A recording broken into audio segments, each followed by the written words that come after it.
L'objectif de cette conférence est de d'abord vous présenter le fonctionnement de l'œil, comment ça marche, comment ça fonctionne, etc. Ensuite, on verra donc les pathologies les plus courantes que l'on va retrouver en cabinet ou ailleurs, hein, même si parmi vous, il y a peut-être des personnes, ce sera l'occasion dans le débrief après ou les questions d'en parler. En tout cas, rares sont les personnes qui ont aucun problème d'œil. Et puis, en dernier lieu, je vous donnerai des pistes d'accompagnement thérapeutique. Mais avant de commencer, eh bien, je crois, Martine, qu'il serait intéressant de faire quelques précisions de vocabulaire. Oui, effectivement, on a souvent tendance à mélanger tout ce qui concerne la vue, la vision, l'œil, le regard, tout ça de façon très mélangée.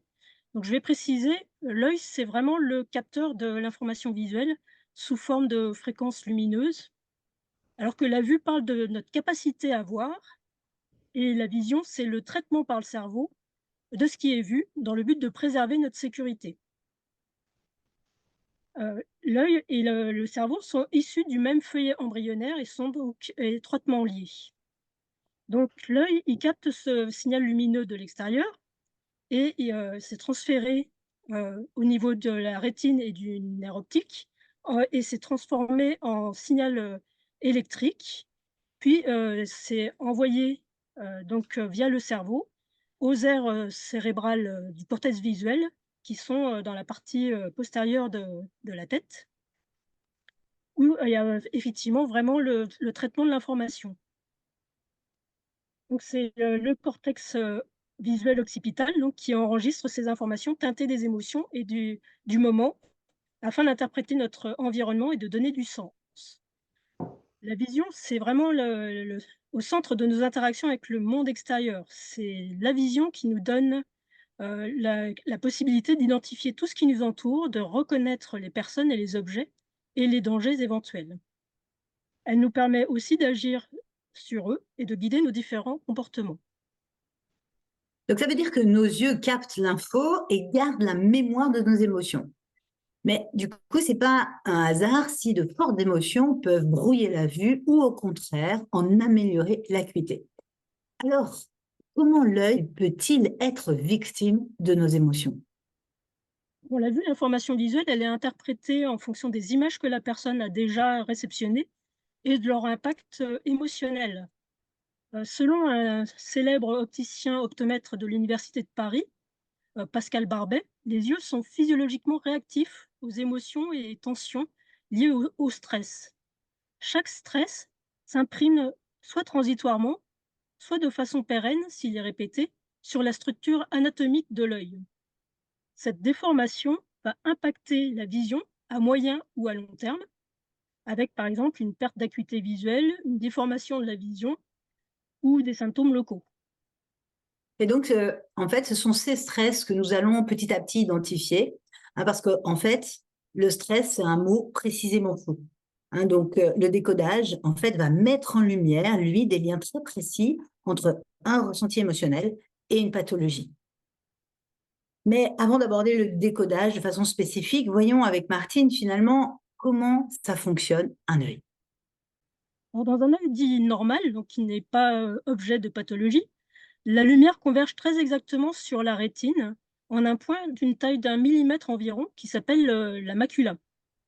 En toute situation, le cristallin assure la mise au point en faisant varier la convergence des rayons qui se projettent toujours parfaitement sur la macula, ce qui assure une image nette.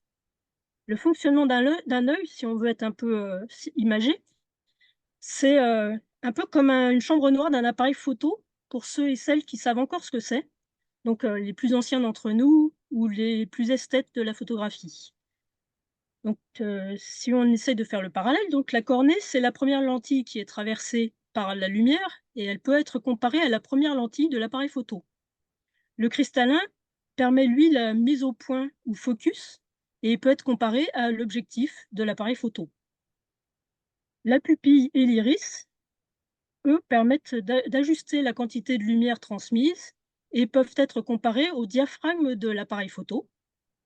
La cavité vitréenne traversée par la lumière peut être comparée à la chambre noire de l'appareil photo et la rétine, sur laquelle s'imprime l'image, peut être comparé à la pellicule de l'appareil photo.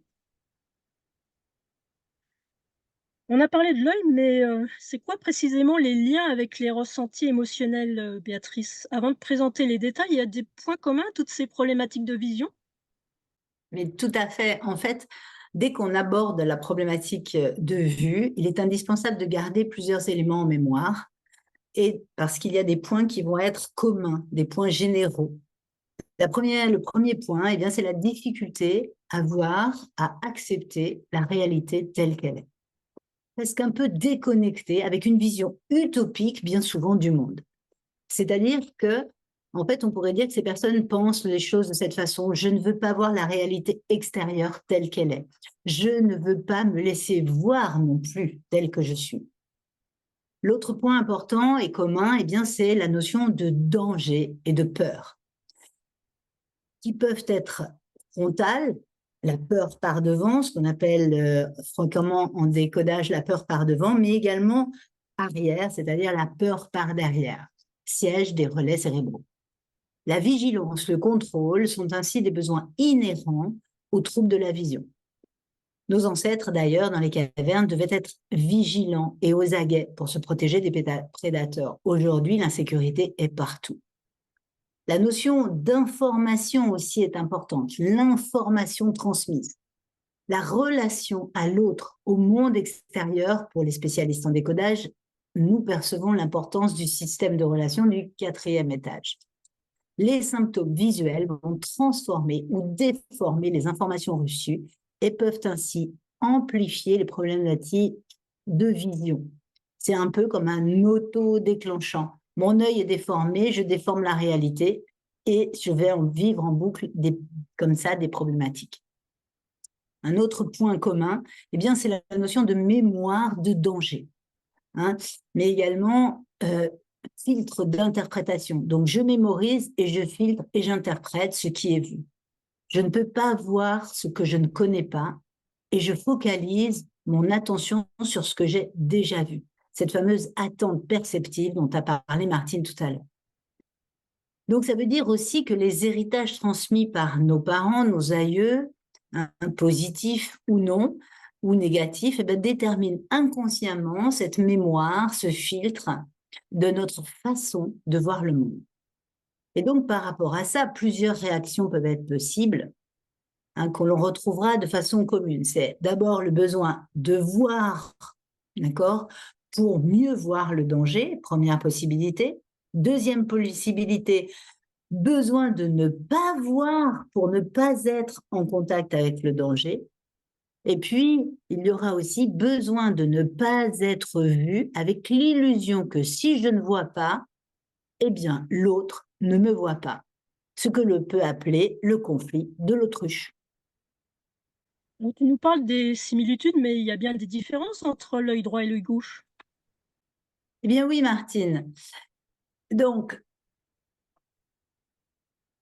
il convient néanmoins de faire très attention parce qu'il y a beaucoup d'hypothèses. Donc, il convient d'être prudent sur les hypothèses de ce qu'on appelle la latéralité.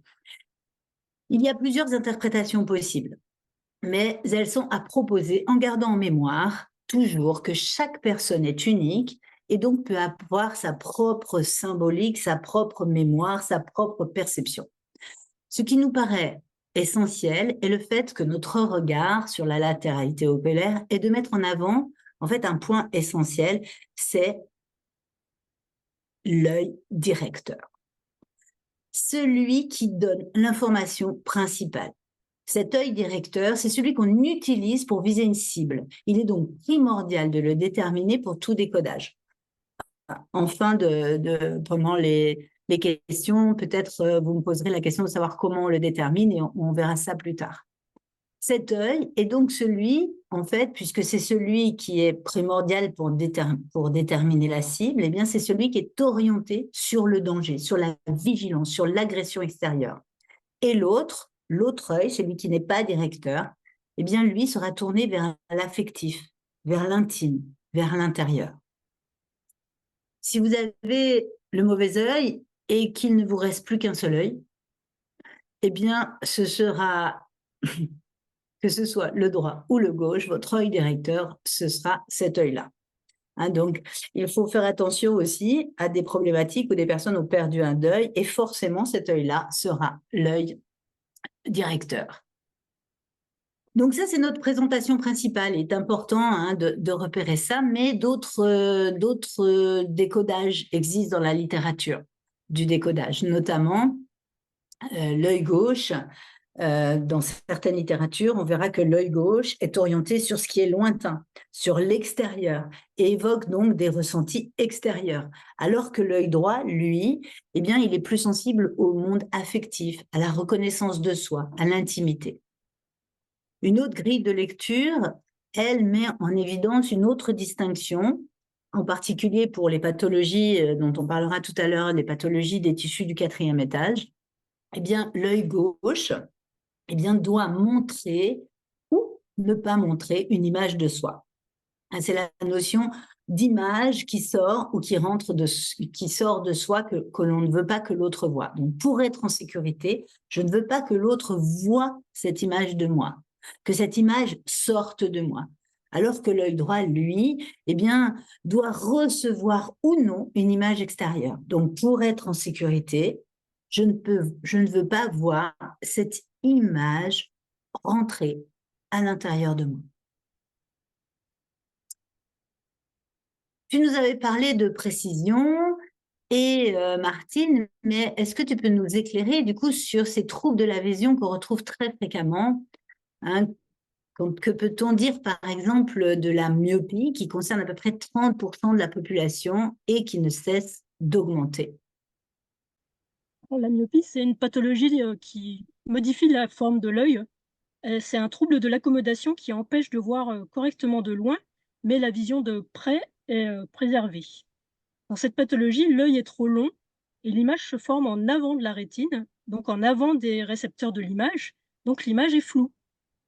Le grand vécu émotionnel, c'est soit le danger est loin et on ne veut pas le voir, soit il est proche et ça permet aux yeux de porter leur attention dessus.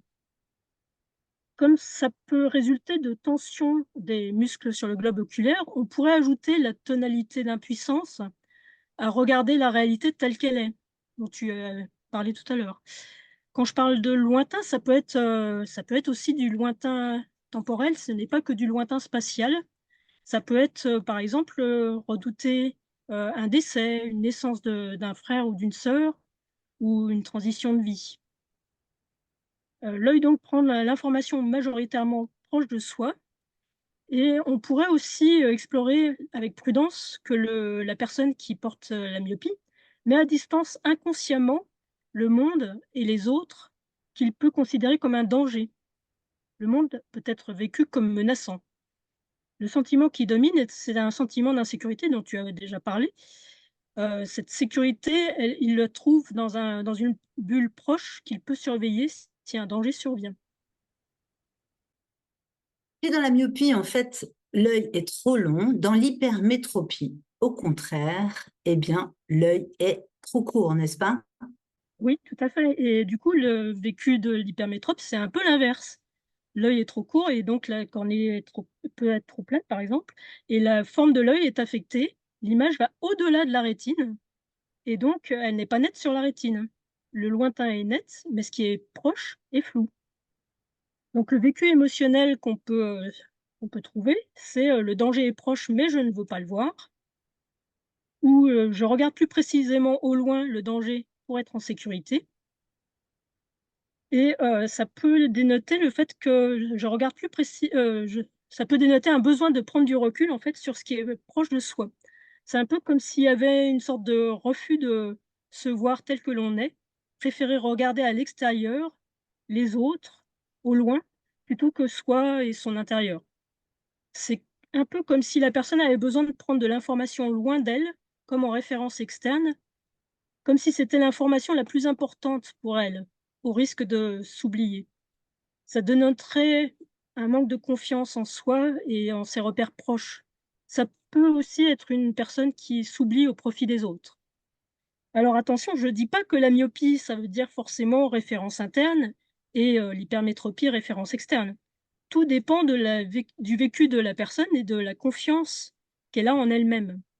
Elle peut très bien se méfier d'elle-même, comme si le danger donc était proche puisque c'est elle-même, et il faut se focaliser dessus, par exemple dans le cas de la myopie, ou le dénier dans le cas de l'hypermétropie, et donc se référer au monde extérieur ou intérieur comme repère selon son vécu. Donc, si on aborde le terme de la presbytie, que penser, en fait, c'est intéressant de penser d'abord à son étymologie. En fait, l'étymologie du mot presbytie est intéressant parce qu'il signifie ancien. L'étymologie, c'est vieil homme. Et donc, plus on vieillit, plus on a du mal à s'accommoder. Et plus on doit avoir les bras longs, non? C'est effectivement souvent lié au vieillissement de l'œil, et l'œil devient moins accommodant, moins déformable. C'est un trouble de la vision qui rend difficile la focalisation de la vision pour lire ou effectuer un travail de près. Là, c'est le cristallin par contre qui est touché et qui est plus rigide. La lentille ne permet plus de projeter une image nette sur la rétine quand un objet est regardé en deçà d'une certaine distance. Donc elle s'ajoute aux troubles qu'on a déjà mentionnés s'ils existent déjà, et donc ils accentuent les effets de la myopie ou de l'hypermétropie, suivant ce que la personne porte. Donc pour un myope, il voit pas bien de loin, mais en plus, il ne voit pas très bien de façon proche, et pour l'hypermétrope, bah, ça accroît sa difficulté à voir de près. C'est un peu comme une sorte d'hypermétropie liée à l'âge, mais qui touche dans ce cas-là, le cristallin. Donc là, on retrouve cette notion de distance, minimale, donc cette notion de distance qui est vraiment primordiale. Le vécu émotionnel est lié aussi à cette, rigidité, cette flexibilité perdue, et la personne s'accommode moins de son environnement. C'est comme si la personne avait besoin de mettre une distance, les choses par rapport à elle-même, spatialement ou temporellement, hein, comme je l'ai déjà dit tout à l'heure. Donc ça peut être mettre à distance la vieillesse, la mort, la retraite. Ça pourrait être un peu, vu comme, prendre, un certain recul sur, sa vie, sur soi, sur les autres, pour ne plus être, dans les détails, mais plus dans l'essentiel, dans le général. Peut-être, pourquoi pas une certaine sagesse. Et donc, puisque nous avons parlé de déformation de l'œil et de la réalité, il est maintenant peut-être important finalement de parler non de la déformation de l'œil, mais plutôt de la déformation de l'image. Et là, on parle d'astigmatisme, n'est-ce pas? Oui, tout à fait. Dans l'astigmatisme, toutes les images sont déformées, qu'elles soient proches, ou loin. Quelle que soit la distance donc, tout est déformé, les lignes droites ne sont plus droites, et donc ben, les vécus émotionnels sous-jacents qu'on peut suspecter, c'est, ne pas vouloir voir, de façon nette le danger, car il fait trop peur, ou une sensation d'une situation pas nette. Ça peut aussi être lié à une certaine rigidité d'éducation ou de situation. Face à la droiture, ben, il faut mettre un peu de flexible, un peu de moins rigide. Bon allez, assez parlé de la forme de l'œil ou des visions déformées. Si nous parlions des pathologies fréquentes que sont celles qui touchent le cristallin, comme la cataracte par exemple. Alors, si on parle de la cataracte, eh bien, on va parler d'un tissu spécifique qui s'appelle le cristallin. Et donc, on a un peu abordé tout à l'heure, mais c'est une lentille donc transparente située à l'intérieur de l'œil et derrière l'iris et qui permet aux rayons lumineux de converger donc à l'intérieur de l'œil pour les concentrer sur la rétine. Donc, cette lentille est normalement transparente et permet de laisser passer la lumière. Et donc, il y a des muscles qu'on appelle les muscles ciliaires sur la courbure du cristallin qui vont permettre l'accommodation en concentrant les rayons lumineux sur la rétine. Donc, c'est le fameux objectif de l'appareil photo dont on parlait tout à l'heure. Et donc, les difficultés émotionnelles qui vont être associées à cette fonction d'accommodation, eh bien, c'est une difficulté de mise au point, une difficulté à s'adapter, à mettre en place des capacités d'adaptation. Ça, c'est vraiment ce qu'il faudra chercher en thérapie. C'est vraiment dur de s'accommoder aussi à une vie quelquefois moins lumineuse, avec un grand besoin de clarté, de luminosité. hein, de faire la lumière sûre. Ça pourrait être aussi quelque chose qu'il faudrait explorer. Donc, cela correspond finalement à une difficulté à voir, à s'adapter à l'évolution du monde, un certain refus de la réalité, dur donc de voir sa vie sans projet clair, une vie moins lumineuse. Et parmi, en fait, tous les symptômes que l'on retrouve fréquemment, eh bien, il y a cette fameuse cataracte. Alors, qu'est-ce que c'est que la cataracte? Eh bien, on parle de cataracte lorsque le cristallin perd sa transparence naturelle, ce qui empêche finalement cette fameuse lumière de rentrer à l'intérieur de l'œil. La cataracte, donc, c'est l'opacification du cristallin, et donc ces rayons lumineux ne rentrent plus. Et donc là, l'impression que va avoir la personne qui souffre de cataracte, eh bien, c'est d'avoir l'impression de regarder à travers un voile, à travers une vitre embuée. Les couleurs s'estompent et les lumières vives sont perçues comme éblouissantes. Donc, à travers ce voile profond, des personnes cherchent à se protéger de l'extérieur, bien sûr, mais à protéger aussi de ce qu'elles sont obligées de voir et qui est horrible pour elles à voir. Les personnes vont souvent dire des phrases, on entendra souvent des problématiques de « j'en crois pas mes yeux », « je peux pas croire ce que je suis en train de voir », etc. Donc, en voilant la réalité, celle-ci devient finalement plus acceptable. Le besoin, c'est de voiler la réalité pour qu'elle devienne plus facile à voir. Il sera donc important de vérifier la peur de l'avenir qui s'assombrit avec des programmes et des croyances sur la vie est sombre, négative, dangereuse. Elle devient de plus en plus sombre, de plus en plus, encore une fois, comme ce que disait Martine tout à l'heure, ce qui va être important, c'est qu'avec la vue, il y a une notion de distance qui peut être spatiale ou temporelle.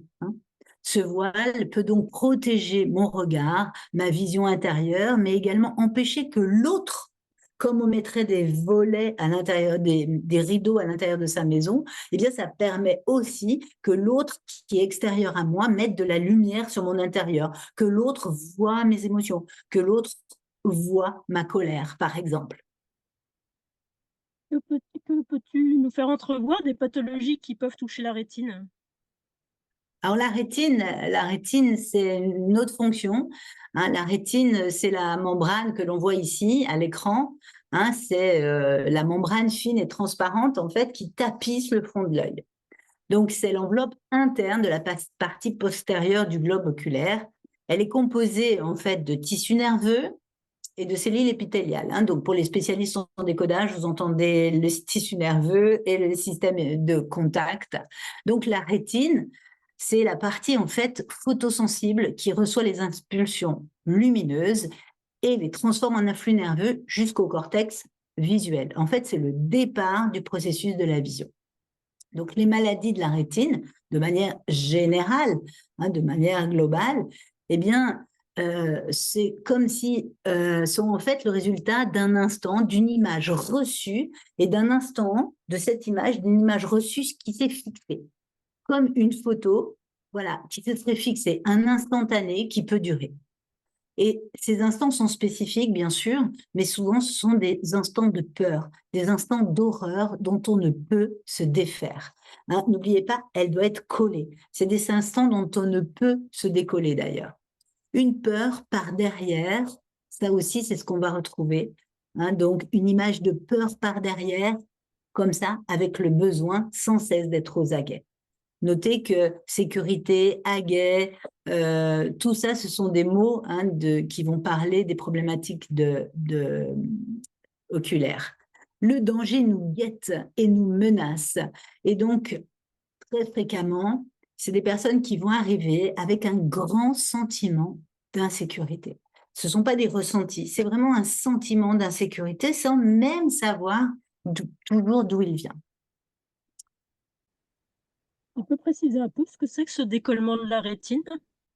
Alors, le décollement de la rétine, comme on le voit à l'écran, en fait, eh bien, c'est trop simple. Pour fonctionner, je l'ai expliqué tout à l'heure, la rétine, en fait, elle doit maintenir le contact. Et en cas de décollement, la rétine n'est plus en contact avec la paroi. Et en fait, son métabolisme est perturbé. Elle ne peut alors pas transmettre correctement l'information lumineuse. Le décollement de rétine, en fait, il est indolore et il y a différents types de symptômes que l'on va retrouver. On peut retrouver, par exemple, une espèce d'ombre, comme vous le voyez là à l'écran, une espèce d'ombre. La vue est perturbée par une ombre, comme un rideau, plus ou moins sombre, qui va masquer une partie ou la totalité du champ de vision. Cette ombre, en fait, va grandir en même temps que la progression du décollement. Plus les rétines est décollée, plus l'ombre augmente, bien sûr. C'est aussi là qu'il va y avoir quelquefois l'apparition ou l'augmentation d'un petit nombre de corps flottants dans le champ de vision. Et un autre symptôme que l'on va retrouver quelquefois, c'est des éclairs lumineux, ou en tout cas des zones lumineuses en périphérie du champ de vision. Alors là, pour essayer d'accompagner les personnes dans leur vécu émotionnel, dans leur ressenti, eh bien, il faudra s'appuyer sur les types de symptômes. Mais de manière générale, dès qu'il y a décollement de la rétine, en fait, le point commun, c'est la difficulté à se décoller, la difficulté à se séparer de l'image horrible imprimée à l'intérieur de soi.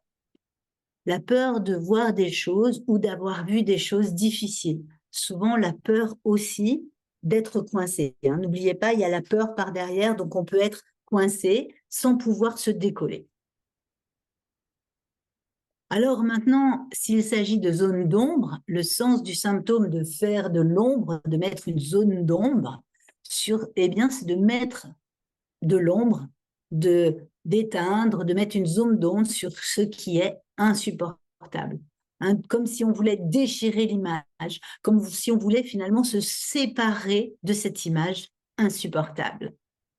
Donc, j'aimerais me décoller de cette image, mais je ne peux pas. Mais la peur de le faire dans le monde réel se traduit par une réaction dans le corps. Rappelez-vous que le corps tente de répondre à un besoin que l'on ne peut satisfaire. Ça veut dire que si dans le monde réel, je ne peux me décoller, si je ne peux pas me décoller de là où je suis coincée, eh bien mon corps va tout faire pour essayer de le faire. Et dans ce cas-là, c'est la rétine qui cherche à se décoller.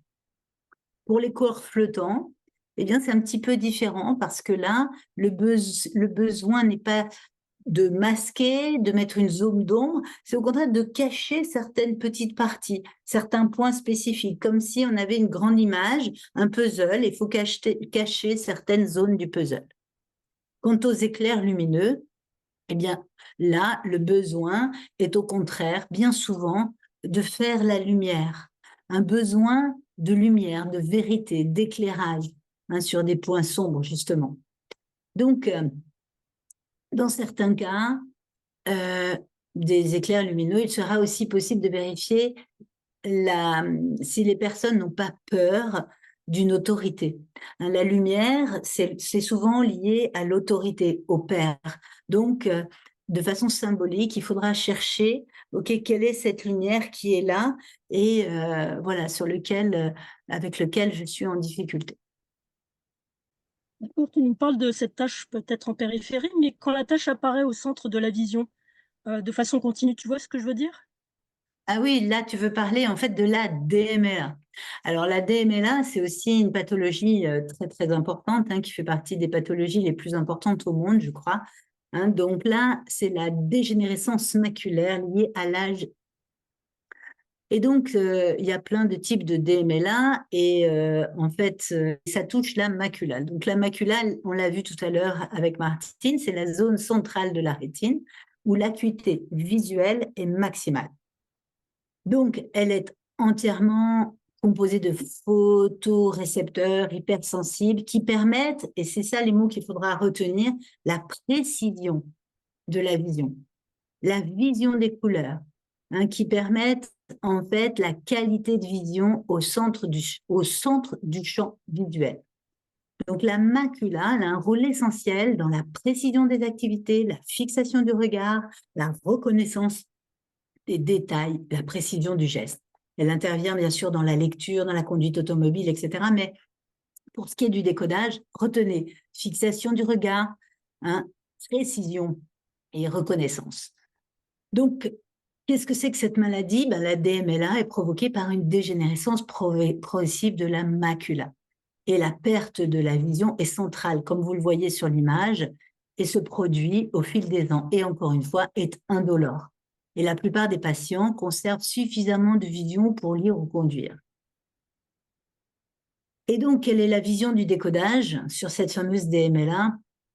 Donc, quand on perd la vision centrale, eh bien, comme l'autruche qui ne veut pas voir le danger, les personnes souffrent et ne veulent plus voir les détails des images qu'elles ont vues dans le passé. Donc, c'est vraiment ça aussi. Elles refusent d'être confrontées au futur dangereux et irréversible, comme la mort qui est juste là, juste devant, qui s'approche, qui se précise, qui est dans mon centre, au centre de mon avenir. C'est ces mots-là. Là, le danger se précise, il est là. Donc, le côté central et assombri de la vie nous laisse à penser en fait qu'il est possible que la vision d'horreur soit souvent aussi en lien avec la vision de la mort. Quelqu'un est mort devant mes yeux, quelqu'un est mort dans mes bras, et le deuil est impossible. Bien sûr, on pourrait parler aussi d'autres pathologies qui touchent la vision des couleurs, par exemple, qui sont dues aux cellules nerveuses de la rétine, comme le daltonisme. Mais c'est une pathologie qui est assez rare et je pense qu'il serait plutôt intéressant de parler d'une pathologie beaucoup plus fréquente qu'est le glaucome. Qu'est-ce que tu peux nous montrer de cette pathologie? Alors, le glaucome, eh bien, c'est tout un groupe de troubles oculaires. Donc, je ne vais pas rentrer dans le détail de tous les glaucomes, mais en tout cas, la caractéristique, c'est que ça se caractérise par une lésion progressive du nerf optique. Et cette lésion du nerf optique, eh bien, c'est dur. Ces lésions du nerf optique sont le plus souvent liées à un excès de liquide dans l'œil qui crée en fait, en excès de liquide, qui crée une augmentation de la pression interne de l'œil qui a pour conséquence en fait la dégénérescence du nerf optique. Il existe une multitude de sortes de glaucome et donc il n'est pas possible donc de proposer une hypothèse unique. Il faudra réellement mener une enquête biologique en associant les indices cliniques. Alors, le premier indice qu'on va retenir, c'est le conflit général lié à cette pathologie, c'est la peur par derrière, la peur dans la nuque. Ça va être l'idée principale. Ensuite, on va associer le nerf, la lésion du nerf. Donc, c'est l'information du danger, la notion de futur proche, de projet dangereux. Donc, dans le nerf optique, il y a le danger futur, mais il y a aussi, n'oubliez pas, accélérer le temps pour être plus vite dans le futur et atteindre son but. C'est commun pratiquement à toutes les pathologies oculaires, c'est que le danger il peut être futur, proche ou en termes de temps.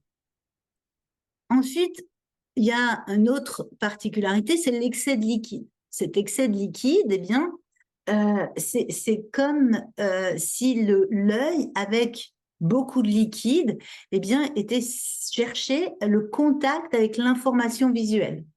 Comme si je fais une loupe, finalement, donc une forme de loupe, parce qu'il ne faut pas louper l'information.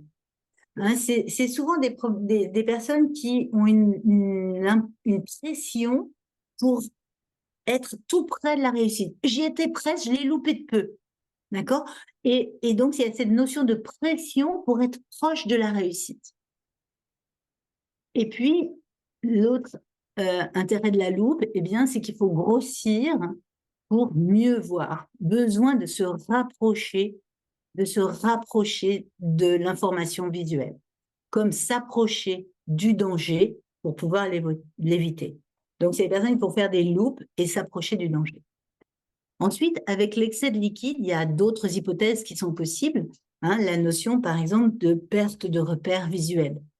Donc, je garde tous les liquides en moi parce qu'en fait, il est impossible pour moi de perdre mes mes repères en moi. Hein, donc ainsi, du coup, pour ne plus avoir peur, finalement, il faut rapprocher les choses, mais les choses, c'est souvent dangereuse, dans une notion d'espace. Donc, on frôle la réussite, on y est presque, on a cette pression pour y arriver, mais on n'y arrive pas.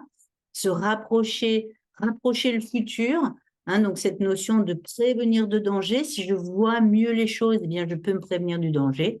Et puis, le dernier élément qui est garder ses repères à l'intérieur de soi. Très intéressant tout ça. On a vu un certain nombre de grandes pathologies qui touchent des tissus profonds de l'œil. Mais peux-tu nous parler de ce tissu très particulier qui fait la jonction du monde extérieur et de notre monde intérieur, ce qu'on appelle la cornée? Car je crois que Ah, tu as un voilà. terme très intéressant, très illustratif de ces pathologies. Alors, pour terminer tout cet éclairage sur les différentes pathologies, on termine par la cornée, hein, qui constitue donc la partie avant, là, comme vous le voyez sur le dessin, la partie avant du globe oculaire. Hein, elle protège l'iris et le cristallin et aide à converger, encore une fois, la lumière sur la rétine. La cornée, en fait, peut paraître fragile et en fait, elle est presque aussi rigide qu'un ongle.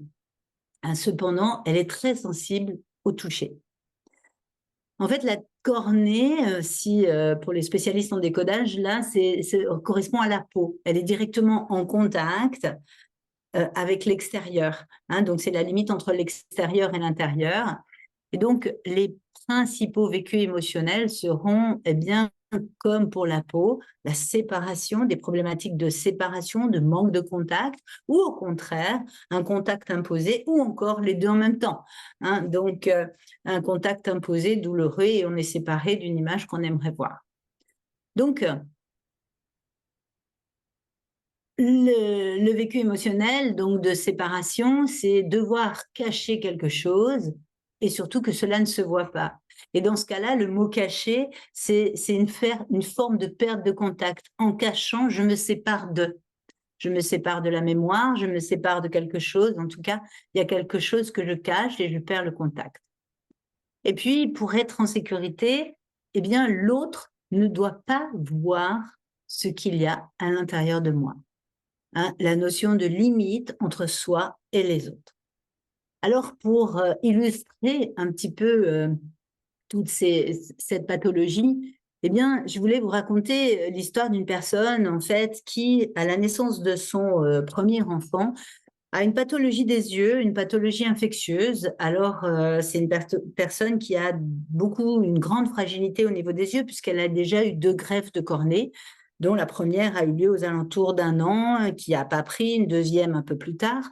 Et donc, quand son premier enfant vient au monde, elle a une pathologie et là, elle commence à se dire, mais qu'est-ce que ça réveille en moi? Qu'est-ce que mon œil est en train de me dire? Et à ce moment-là, c'est là, quelques années plus tard, en tout cas, qu'elle essaye de comprendre ce qui s'est passé au moment de la naissance de son premier enfant. Et c'est là qu'elle découvre, en fait, qu'est-ce qui fait que toute petite, eh bien, on a dû lui faire une greffe de la cornée. Qu'est-ce qui fait que toute petite, en fait, sa cornée s'est abîmée. Hein, et donc, à travers ses recherches de séparation, de contact imposé, finalement, elle découvre le secret de famille, et elle découvre que sa mère, en fait, qui pendant que son mari n'était pas là, a eu un amant, et de cette liaison est né un bébé. Et cette femme, eh bien, en fait, est le fruit de cette relation cachée. Et en fait, son mari étant absent, il était important pour être en sécurité que son mari ne voit pas la faute qu'elle a commise, ne voit pas en fait ce bébé qui est en moi. Et en fait, le besoin de cacher était tellement fort, et bien que ce bébé, tout petit, à 1 an, eh bien, développe une pathologie de la cornée, ne commence à avoir une perte de la vision, voire une perte de la vision totale. Hein, c'est-à-dire, il ne faut pas voir, il ne faut pas que l'autre voie à l'intérieur de moi ce bébé qui n'est pas de ce papa-là. Et donc, suite à cette découverte, eh bien, elle a fait face à sa famille et affronté cette réalité de découvrir qu'effectivement, ce n'était pas la fille de son père. Très intéressant ce cas, mais est-ce que pour nous qui sommes, des débutants ou des moins débutants, mais qui, pouvons être confrontés donc avec des patients, qui sont porteurs de symptômes au niveau visuel, est-ce que tu aurais des pistes, thérapeutiques à nous indiquer, pour, pouvoir les accompagner? Alors, ce qu'il faut d'abord mettre en évidence, c'est que l'objectif fondamental, l'objectif de fond de l'accompagnement doit permettre en fait au patient d'accepter la réalité telle qu'elle est. C'est d'autant plus facile qu'en fait, la réalité n'existe pas. Hein, il n'existe que des mémoires, que des interprétations. Hein, donc, accepter de se voir et de voir le monde extérieur tel qu'il est. N'oublions pas que le besoin et en même temps la contradiction de l'autruche. Si je ne vois pas le danger, je suis en sécurité et l'autre qui est dangereux pour moi me voit, mais je ne le vois pas. Hein. Donc ça, c'est une contradiction incroyable. Donc ça, c'est vraiment le premier point qui sera important. Ensuite, comme l'autruche, en fait, finalement, c'est des personnes qui très vite vont mettre une stratégie de déconnexion de la réalité. Hein, donc, elles vont se déconnecter de la réalité et quelque part, ça leur donne l'illusion de prendre du recul. Mais en fait, c'est pas du tout ça. Elles vont être, pardon, tellement déconnectées que ça les empêche de voir la réalité, les choses elles-mêmes telles qu'elles sont. Donc, une des astuces que je propose dans ce cas-là, eh bien, c'est de stimuler leur capacité de transformation de la réalité. C'est-à-dire qu'elles sont capables de transformer la réalité. Donc, l'idée, c'est utiliser cette capacité de transformation pour pouvoir finalement transformer ce qu'elles croient être la réalité de leur passé. C'est une espèce de pirouette. Hein. Puisque tu transformes et que tu es hyper fort en transformation de la réalité, utilise-la pour transformer la réalité de ton passé. Outre ce travail donc sur cette réalité extérieure qu'il va falloir accepter, eh bien, il faudra aussi mettre l'accent sur le regard intérieur. Travailler sur la manière dont ces personnes se perçoivent. Cela signifie finalement faire un travail profond sur l'estime de soi. Hein, j'ai oublié de changer. Sur l'estime de soi, sur la confiance en soi, sur la conscience de soi, finalement l'amour de soi. Hein. Alors, l'amour de soi, finalement, c'est une porte d'entrée très importante pour relâcher une peur qui est très, très importante parmi toutes les peurs que ces personnes ont, qui est la peur du jugement. Hein, apprendre à accepter ses émotions, à écouter sa réalité intérieure, à l'accepter, à l'exprimer et finalement, petit à petit, à oser être vraiment soi.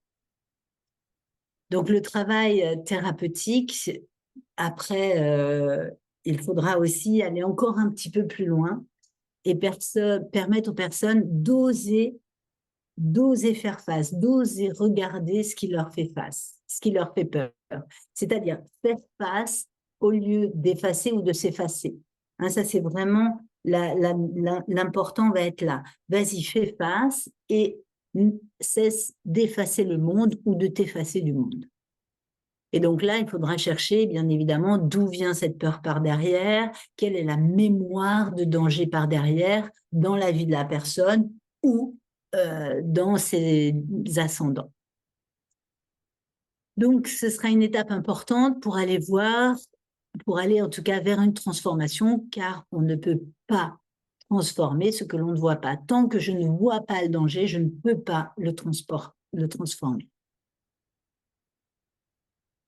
En plus, ce qu'il faut bien retenir aussi, c'est que la peur a d'autres conséquences. Hein. Donc, non seulement on s'efface, non seulement on efface, mais en plus, elle se traduit, cette peur, par une hypersensibilité. Une hypersensibilité à la fois émotionnelle, mais aussi biologique. Hein, donc, dans cette optique, hein, vous remarquerez les prédicats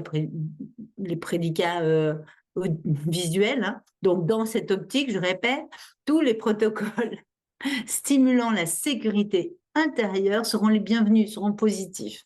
Hein. Là, il y a une insécurité permanente. Donc, vraiment, ce travail de sécurité intérieure, c'est vraiment fondamental. Autre inconvénient de la peur, eh ben, c'est qu'elle empêche les personnes de vivre l'instant présent. Elles sont toujours, elles peuvent pas profiter de l'instant présent, elles peuvent pas satisfaire leurs besoins présents parce qu'elles sont toujours dans le futur, toujours dans l'anticipation. Ou au mieux, elles peuvent être dans le passé, mais elles sont dans le futur parce qu'elles ont la mémoire, bien évidemment, de ce qui s'est passé. Et donc, pour nous, en décodage, c'est un véritable frein, car on le sait, finalement, le corps, lui, ne vit qu'au présent. Donc, il apparaît donc indispensable de faire un vrai travail sur l'apprentissage de ce que c'est que vivre l'instant présent pour aller finalement vers la satisfaction de ses besoins, mais aussi, et c'est important pour nous, pour accéder au ressenti. Parce qu'en fait, c'est des personnes qui ont très peu accès à leur ressenti. Donc, finalement, il va falloir rentrer dans la peur parce que, au même titre qu'on peut pas sortir d'une pièce dans laquelle on n'est pas rentré, eh bien, il faudra permettre aux personnes de rentrer dans la peur pour pouvoir en sortir. Et puis, autre élément important, il faudra tenir compte de la structure de ces personnes. Hein. Donc, ce sont bien souvent des personnes, comme nous l'avons vu, qui ont besoin de sécurité, d'être vigilantes, d'être sur le qui-vive, qui sont méfiantes. Sachant cela, donc à nous d'être malins, d'être judicieux pour fixer vraiment un cadre de sécurité, pour d'accepter il faut obtenir une confiance et que cela peut prendre du temps, rappelez-vous, hein, de respecter la proximité spatiale, proximité temporelle, et être soi-même attentive, eh bien, car dans beaucoup de cas, en tout cas, suivant les pathologies, suivant l'avancement de la problématique, elles pourront avoir une tendance paranoïaque. Ça ne veut pas dire qu'elles sont maladivement paranoïaques, ça veut dire que c'est une tendance à voir le danger un petit peu partout. Et donc, tout ce que vous dites, si vous ne faites pas attention, en fait, c'est que tout ce que vous dites peut être interprété, transformé. Hein, donc, il faut être très vigilant et donc il faut utiliser quelque chose qui est simple et très efficace qui s'appelle la reformulation. Hein, en reformulant, eh bien, ça permet de vérifier. Autre point de structure, c'est le contrôle. C'est le besoin de contrôler les autres, de se contrôler, de contrôler l'environnement, de tout contrôler. Et donc là, c'est toujours un peu plus compliqué. Donc, non seulement elles vont intellectualiser, mentaliser, etc., mais elles n'ont pas conscience, en fait, de ce qu'elles peuvent réellement contrôler. Donc là, il faudra faire appel à leur capacité mentale pour aller vers ce qu'elles sont capables de contrôler. Et donc, surtout, mettre en place des protocoles qui permettent de contourner le mental. Et pour simplifier cette stratégie qui a l'air facile, hein, au demeurant, donc c'est des personnes qui sont sur le qui-vive, qui contrôlent, donc tout va bien, eh bien, il faudra faire face aussi à une certaine rigidité. Hein. Donc, on va leur demander d'accepter la réalité, mais en fait, c'est vraiment difficile pour ces personnes d'accepter que le changement soit la seule constante de l'univers. Hein. Ça, c'est très compliqué. Il y a une certaine rigidité. Et plus la pathologie avance dans l'âge, plus la rigidité augmente. Donc, en fait, si on reprend notre superbe image de l'appareil photo, il va falloir apprendre aux patients à devenir photographe, hein, à faire de nouvelles photos de son passé pour vivre au présent et cesser d'avoir peur du futur. Et donc, voilà pour les pistes à explorer, bien évidemment, qui vont être spécifiques, hein, suivant les pathologies, mais là, c'est vraiment des pistes générales. Alors, bien sûr, nous avons parlé de certaines pathologies les plus courantes, hein, parce qu'il est impossible, finalement, d'être exhaustif sur le sujet, car, en fait, l'œil en lui-même est tout un monde à explorer. Effectivement, nous avons vu comment l'œil est une fenêtre ouverte sur le monde. Pardon. Mais l'œil est aussi une fenêtre ouverte sur soi. L'œil est fait pour voir, mais il est fait aussi pour être vu. On dit que c'est le miroir de l'âme. Inconsciemment, notre œil dit beaucoup de nous. Il est marqué par nos expériences vécues et reflète notre monde intérieur. Dans toutes les civilisations, on trouve cette notion de l'œil qui représente cette vision intérieure, cet éveil du cœur, cette sagesse. Chez les Inuits, le chaman est appelé celui qui a des yeux. Dans Avatar, je pense que vous vous rappelez peut-être de cette image où on voit Avatar qui parle et qui dit Je te vois. C'est symbolique et révélateur. En Inde et au Tibet, on parle d'ouverture du troisième œil, comme un processus d'éveil. En iridologie, dont j'ai mis quelques images dans le bas, c'est la structure même de notre œil, de notre iris, qui révèle à la fois notre vitalité, notre fatigabilité, nos prédispositions aux faiblesses organiques héritées ou non, et nos stress psychologiques répétés, et même une certaine ouverture à la spiritualité, comme si on avait à l'intérieur de nous une sorte de cosmos intérieur. Donc l'œil, c'est une nébuleuse qui n'a pas encore révélé tous ces mystères. Voilà, voilà. Et donc, nous sommes là pour nous rapprocher de vous, parce que, voilà, j'ai jamais vu d'aussi près, d'aussi loin. Donc, finalement, on n'a jamais été aussi près de la fin et aussi près du sapin. Hein. Le sapin qui fait tellement peur aux personnes qui ont des problèmes de vue. Hein. Donc, le sapin est si près, on aurait pu le dire aussi. Mais là, c'est bientôt Noël, alors c'est un autre type de sapin. Donc, en attendant le sapin de Noël, en attendant tout ça, eh bien, nous vous remercions, Martine et moi, de votre attention. Nous vous remercions et nous sommes là maintenant, voilà, pour répondre à toutes vos questions. Donc, merci Béatrice, merci Martine pour cet éclairage. Les questions, eh bien, alors, c'était très clair, parce qu'en fait, il n'y a pas de questions. Voilà, s'il n'y a pas de questions. Alors, moi, tout à l'heure, tu as parlé, j'en ai une, moi, quand même, tu as parlé de comment, comment savoir, en fait, déterminer l'œil directeur ou pas. Tu peux nous le Et dire? voilà. Oui, Martine, tu y vas? Moi, j'ai une méthode différente de la tienne, mais C'est pour ça que je te donne la tienne. ok. Alors la mienne, c'est quand vous fixez un objet en face de vous, vous mettez votre index devant vous et d'abord avec les deux yeux, vous mettez votre index en correspondance au centre de l'objet, puis vous fermez votre œil droit,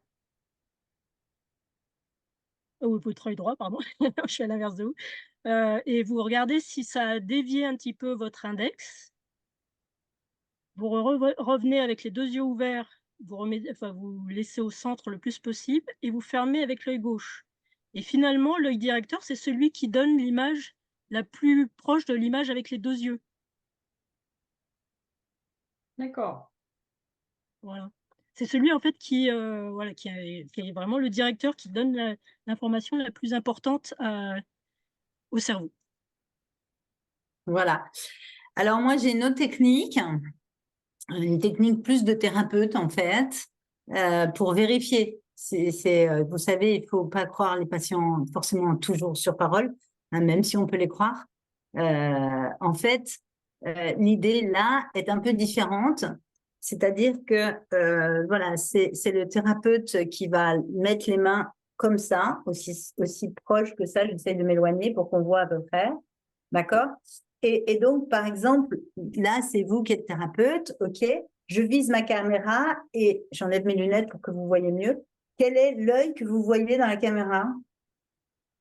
Est-ce que c'est mon œil droit ou mon œil gauche? C'est l'œil droit. D'accord? Voilà. Donc, il faut demander au patient de tendre sa main, comme je le fais, de viser votre nez. Ça marche? Donc, moi, je vise la caméra. Et donc, en fait, normalement, vous devriez voir mon œil droit. Si vous avez un grand écran, vous demandez au patient de faire ça et vous pouvez voir si vous voyez son œil droit, c'est que c'est l'œil droit qui dirige. Si vous voyez son œil gauche, c'est que c'est son œil gauche qui dirige. D'accord? Donc, dans un cas, c'est le patient lui-même qui fait son test. Dans l'autre cas, c'est le thérapeute qui fait le test. Ça va? Voilà. Voilà les deux grands tests qu'on peut vous proposer. Et ce qui est important de retenir, c'est que c'est vraiment l'œil directeur, il est important aussi pour cette notion d'image qui rentre, qui sort. Hein. C'est vraiment l'œil directeur qui est vraiment important. Voilà. Pour moi, je fais très attention à l'œil directeur. Voilà. Et l'œil directeur, c'est lui qui est porté sur le danger au loin. Hein. C'est lui qui vise avec la flèche. Donc, c'est lui qui est porté sur le danger. Moi, j'ai une petite question concernant la myopie et la presbytie. J'avais la sensation que quand la presbytie améliore la myopie. Concrètement, j'étais myope, je suis devenue presbyte, je ne suis plus myope. Ça arrive, mais c'est pas tout le monde. D'accord. Martine peut peut-être répondre, c'est son domaine, mais... Oui, enfin, non, pas forcément, mais ça dépend peut-être de ta distance minimale pour accommoder. Du coup, tu repousses en fait ce qu'on appelle le punctum proximum, c'est le point le plus proche qu'on peut visualiser. Et du coup, tu reportes ton échelle, enfin, je ne sais pas comment on appelle ça exactement, mais ta distance entre ton punctum proximum et ton punctum remotum, le plus loin que tu peux voir, tu repousses en fait l'ensemble. Donc, effectivement, tu vois mieux un peu plus loin. C'est clair ou c'est pas clair? Pas très. Pas très. Moi, je connais pas précisément cette histoire d'être un peu moins myope par rapport à la presbytie, à vrai dire. Non, c'est flou. C'est flou. Alors, La question émotionnelle, peut-être, Sophie, ce serait de te dire, OK, à quel âge tu as commencé à devenir presbyte, tu vois? Et est-ce qu'il y a eu un changement, tu vois, dans le danger, finalement, qui se rapprochait ou qui s'éloignait de toi? C'est-à-dire que c'est vraiment ça l'idée, c'est qu'il y en a un, le danger est loin, l'autre, le danger est plus près. Et puis, à un moment donné, ça bascule. D'accord, donc le danger s'est rapproché ou s'est éloigné? Impossible que le danger soit plus près. D'accord. Et qu'effectivement, du coup, tu n'as plus à faire le point de vision au même endroit. Ok, d'accord. Voilà. J'ai une question sur les prédicats liés à la vision.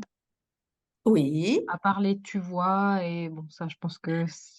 Alors si tu réécoutes, nous n'avons fait que ça, utiliser les prédicats visuels, hein, mais c'est vraiment de manière générale, tout ce qui parle d'appréhension, de vigilance. Alors, la vigilance, ça peut être aussi un système immunitaire, hein, mais ça peut être aussi, tu vois, de percevoir, de pressentir. Pressentir, ce sera davantage le nez, mais c'est quand même de prévoir, de notions de futur. Il y a souvent aussi des espèces d'épées de Damoclès au-dessus de la tête, tu vois, parce que l'épée, souvent, elle est au-dessus, tu vois, et c'est les airs par derrière. Hein, tu vois, je peux recevoir un coup par derrière, etc. Donc, c'est vraiment ces mots-là, hein, toutes les notions de danger. Hein. Mais tu as entendu aussi, tu as dû entendre, tu vois, les points de précision. Alors, les précisions, ça sera les doigts, d'accord? Mais ça peut être aussi d'autres pathologies, tu vois. Donc, tu vois, je me suis mis, hein, tu vois. Depuis qu'on fait le truc, j'arrête pas, hein, voilà. Voilà, tu vois, vous me demandez, hein, je les ai à gogo. Hein, donc, cette notion de précision aussi, hein, la notion de luminosité, de sombre, d'ombre, hein, voilà. Hein, donc, c'est clair. De dire c'est clair, voilà, c'est pour ça qu'on a parlé d'éclairage, hein, donc voilà, de clarté, de luminosité, d'optique, voilà, dans cette optique, qu'est-ce qu'on pourrait faire, etc., etc. Merci. J'ai l'impression qu'on parle de mon mari, en fait. Ah bon? Ben, c'est quelqu'un qui avait pas de problème de vue, pas de problème de vue, mais qui adore la photographie, qui travaille sur des microscopes et qui a une passion pour la lumière, par exemple, hein, et qui passe son temps à se blesser dans les yeux. C'est intéressant. Tout le temps. Alors, tout le temps. Alors là, c'est intéressant parce que, tu vois, en fait, on peut vivre des symptômes dans son corps, ou dans son comportement. Donc, tu vois, on va avoir des tempéraments, tu vois. La problématique dont on parle là, tu vois, à l'extrême, la paranoïa, tu n'as pas forcément des problèmes aux yeux, mais tu as un problème qui sera comportemental. Hein, donc, et la vision du décodage, vous l'avez noté aussi, la vision du décodage, hein, c'est de faire la lumière, d'éclairer, en fait, et la vision sur l'accident. Hein. Donc, je me blesse. L'accident en décodage, on a fait, je crois, une petite conférence là-dessus l'année dernière ou l'année d'avant, je ne sais plus. Hein, c'est vraiment, OK, comme si, regarde ça, regarde à cet endroit-là, tu as un truc à régler. Tu vois? Et les accidents vont se répéter jusqu'à ce qu'un jour, bien, il ouvre les yeux. Ou pas. Parce qu'il a trouvé une solution à son problème, tu vois. Il fait de la photo, il prend des microscopes, tu vois. C'est comme si tu demandais, je ne sais pas, moi, à un kiné d'arrêter de toucher, tu vois. Le kiné, il répare son besoin de contact en touchant. Tu vois. C'est son truc, tu vois. C'est comme si tu demandais à une formatrice d'arrêter de parler et répare son besoin d'être entendu en parlant. Hein. Donc, c'est une forme de réparation. Puis un jour, bah, peut-être, voilà, tu as un accident de langue, donc là, tu dis, bon, bah, je vais faire autre chose. Tu vas chercher d'où vient ce besoin de parler, par exemple. D'accord? Voilà. Il y a une question, Oui. Olivier, sur les œdèmes sur la macula. OK. Donc, les œdèmes sur la macula, en fait, donc il faut repartir de la macula. On va repartir sur des hypothèses. Hein, ça va être les mêmes hypothèses, sauf qu'on va chercher les œdèmes. Les œdèmes, c'est de la rétention d'eau. Hein. C'est-à-dire que c'est comme une baignoire. C'est une baignoire, donc ça se remplit, mais ça ne se vide pas. Donc, il va falloir chercher qu'est-ce qui empêche de vider la baignoire, en quelque sorte. Hein, donc, c'est ça. C'est là qu'il va être important de vérifier la perte de repère ou la peur de plus avoir assez de liquide. Donc, je retiens l'eau parce que j'ai besoin de liquidité, parce que le liquide est ma sécurité. Hein. De manière générale, en décodage, dès qu'il y a un œdème, on va chercher cette problématique de perte de repère. Ça, c'est vraiment quelque chose de fondamental. Mais on peut aussi faire des hypothèses quelquefois quand les œdèmes durent dans le temps, d'une tristesse, de larmes qui coulent à l'intérieur, mais qui sortent jamais. D'accord. Je peux préciser le cas. Ouais.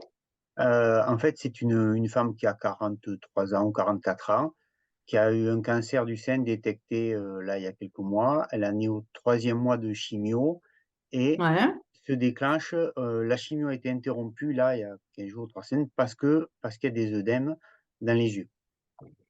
OK. Cette personne, elle est myope, fortement myope depuis l'âge de 8-9 ans.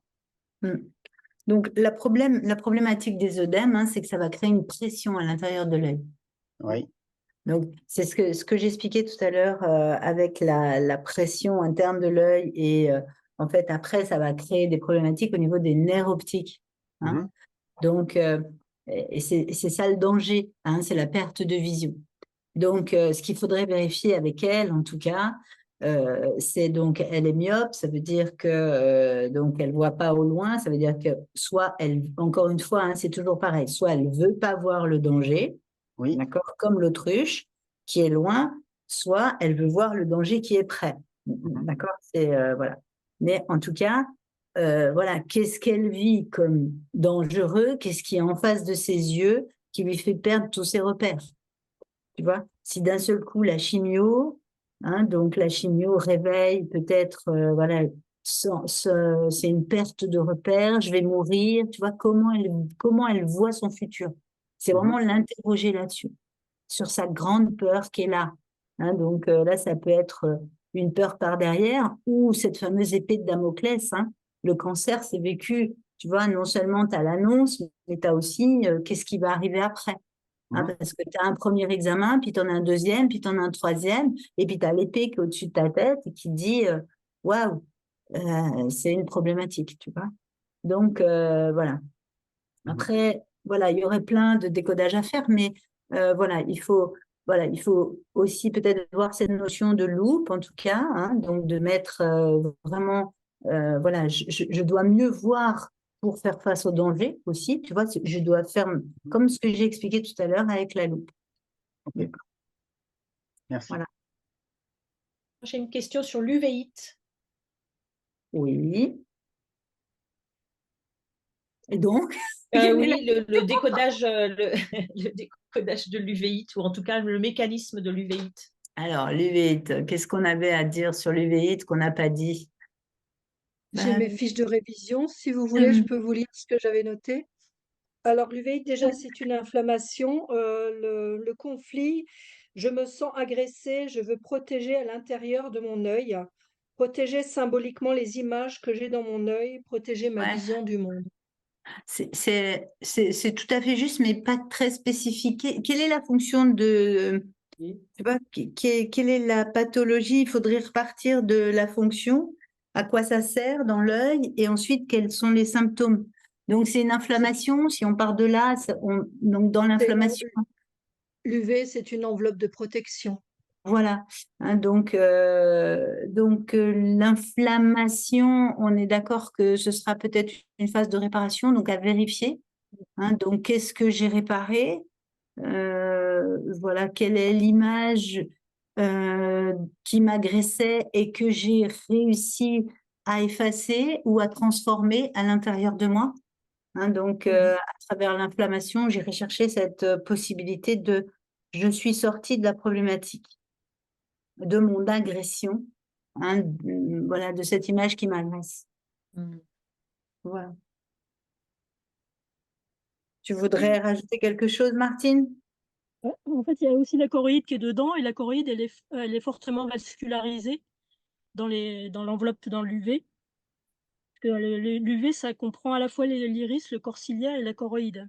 Donc, Ouais. sans doute en rapport avec la famille aussi. Les liens de sang.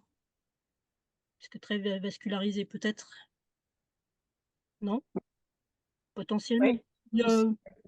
Peut-être, puisqu'il y a aussi un aspect nourricier, peut-être, je ne sais pas si ça peut intervenir dans les tonalités. Ok, Après, merci. l'iris, c'est aussi un peu, ce que j'ai essayé de vous dire à la fin, là, c'est un peu l'image de soi aussi. C'est à la fois le rôle de diaphragme, mais c'est à la fois quelque chose qui nous révèle énormément aux yeux des autres. Enfin, on peut y voir beaucoup de choses en fait. Donc peut-être il y a l'image de soi aussi qui peut être testée là-dessus. D'accord. Merci beaucoup. J'ai deux questions. La première, c'est sur la cataracte. La deuxième, c'est sur les corps flottants. Alors, parce que moi, dans les consultants que j'ai eus, au niveau de la cataracte, j'ai vraiment pu observer le conflit de vision hérétique, hein, puisque les cathares étaient des hérétiques. Je voulais savoir si ce conflit de vision hérétique, pour vous, c'était trop étymologique et pas forcément pertinent au niveau de la biologie, ou si vous le preniez en compte. Ma deuxième question, elle est sur les corps flottants. J'ai pu observer que les corps flottants, c'était comme les acouphènes. C'est-à-dire que quand je lui demandais de me décrire, comme on fait pour les acouphènes, exactement ce qu'elle voyait, eh bien, elle voyait des cerfs et des chevreuils qui passaient en fait à travers ses yeux. Et donc voilà, moi j'ai cette question, est-ce que le corps flottant, pour vous, comme l'acouphène, raconte l'histoire, en quelque sorte? Alors, première question sur la cataracte. Ma stratégie, moi, en tant que décodeuse, c'est que je ne vais jamais en première intention sur la symbolique. Voilà. C'est une stratégie, je suis d'abord biologique. Je vais d'abord dans la biologie, sur l'utilité, sur la fonction. La fonction est en fait, voilà, c'est le décollement en fait, hein, et c'est cette espèce de voile en fait. Et donc, je vais en première intention toujours aller là-dessus. Après, tu vois, si en même temps que tu parlais, j'ai regardé mes cataractes, donc en étymologie, hein, ça veut dire vers le bas, briser, faire éclater, etc. Donc après, tu vois, c'est intéressant, hein, toutes ces symboliques, mais moi, je suis toujours très prudente parce que, tu vois, tu as des cataractes partout dans le monde et il n'y a pas des cathares partout, etc. En travaillant partout un peu dans le monde, tu te rends compte que la symbolique ne marche pas partout. Et c'est pour ça que moi, je pars d'abord du biologique et ensuite, je vais dans le symbolique. En fait, voilà, médicalement, cataracte, c'est chute d'eau. Hein, donc, j'ai un voile qui m'empêche de voir. Hein. Donc, voilà, c'est une réalité qui ne veut pas voir. Hein, parce que, tu vois, moi, j'ai cette mémoire, tu vois, d'un homme qui, à la suite d'une certaine violence avec sa compagne, eh bien, développe une cataracte derrière. C'est que la réalité de la séparation est insupportable et la réalité de sa violence qui a pu transparaître est insupportable à voir pour lui. Tu vois, voilà, c'est quelle est la fonction, quel est le sens du symptôme. D'accord? Alors, voilà, moi, je travaille davantage là-dessus, mais je ne dis pas que c'est faux. Si c'est la réalité à laquelle tu as pu assister, c'est vraiment ça. Hein, donc, voilà, en fait, c'est pour moi une difficulté à faire correspondre ce que je vois et ce que je ne vois pas. Hein. C'est comme les rideaux de la maison. Hein. Donc, si tu mets un rideau sur ta fenêtre, tu vois moins bien à travers et l'autre voit moins bien à l'intérieur. Hein, donc, il y a se voiler, il y a se cacher, il y a couvrir, il y a dissimuler, etc., pour être en sécurité. Alors, effectivement, si tu es un hérétique dans un autre pays, etc., c'est peut-être ta solution dans le transgénérationnel de trouver des mémoires de ce type-là, sûrement. D'accord? Voilà, donc, qu'est-ce qu'il ne faut pas dévoiler, qu'est-ce qu'il ne faut pas montrer, qu'est-ce qu'il faut clarifier. Voilà. Mais ça, c'est le premier point. Pour les corps flottants, là, c'est des corps flottants très spécifiques. Chaque corps flottant, en fait, il y a plein d'origines aux corps flottants. Il y a des corps flottants, ceux dont j'ai parlé là, c'est ceux qui sont liés à un décollement de la rétine. D'accord? Mais il y a plein d'autres types de corps flottants, et notamment liés aux corps vitreux, et qui, effectivement, en fait, vont avoir un autre type de décodage. Hein, donc, voilà. Le décodage spécifique que j'ai mis en avant là, c'est un décodage lié, des corps flottants liés au décollement de la rétine. Voilà. Donc là, on va décoller ça vraiment. Et moi, ce que j'ai rencontré, c'est vraiment, il y a des points spécifiques de ma réalité que je ne veux pas voir. Hein, donc, alors après, chaque personne va avoir un point spécifique. Et par exemple, tu vois, pour cette femme, peut-être, ta patiente, je préfère voir les cerfs que voir la séparation. Tu vois, je vois des cerfs plutôt que de voir la réalité de ma souffrance. Tu vois, il y a quelque chose qui est de cet ordre-là. Tu vois, comme avec les acouphènes, effectivement, je vais faire plus de bruit peut-être quelquefois pour ne pas entendre quelque chose. Tu vois, voilà, parce que le silence va être insupportable. Donc là, je vois des cerfs parce que peut-être, voilà, l'image vide de cet homme qui n'est plus là, n'est pas là. Tu vois, par exemple. Donc, quelquefois, ça peut être ça. Ça vaut mieux voir, tu vois, cette réalité. Mais n'oublie pas, c'est qu'il y a une partie d'elle qui veut se décoller de la réalité de cette image. C'est ça le point de départ. Oui, d'accord, je te remercie. Merci Eddy, merci Béatrice et merci Martine aussi pour vraiment cette conférence qui nous a bien éclairés. Tout le bureau, tous, on vous souhaite une très belle fête de fin d'année et encore merci pour votre présence.